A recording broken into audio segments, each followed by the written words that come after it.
What is the most pretentious thing you have ever heard someone say?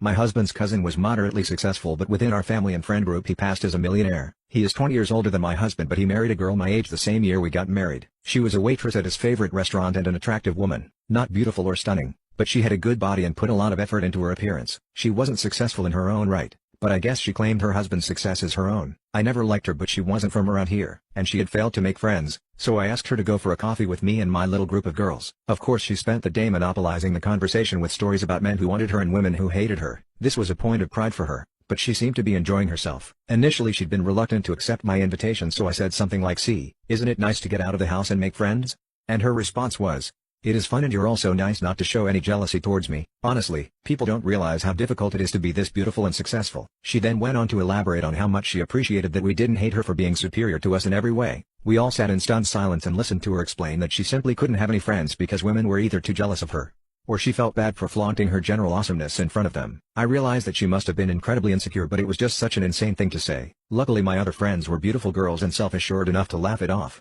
but we never invited her to join us again. Now that I think about it, I bet that she told herself that we must have been jealous of her after all, in order to explain the end of us hanging out, to make things even worse between us. A few years later this woman was sent to ask me for a loan on behalf of her husband. He worked in a field that's become obsolete, so things have gone downhill for them, and he was too embarrassed to ask for a loan himself. That was the most awkward conversation I've ever had in my life. Almost everyone will hit some rough spots in life, and we didn't mind helping them out, but she spent 2 hours talking around the issue rather than getting to the point. No one likes asking for money, but it was clearly incredibly hard for her, and she couldn't stop herself from coming up with all kinds of justifications. Of course I felt bad for her, but a small part of me wanted to ask her if she felt inferior now that she's broke and far less beautiful.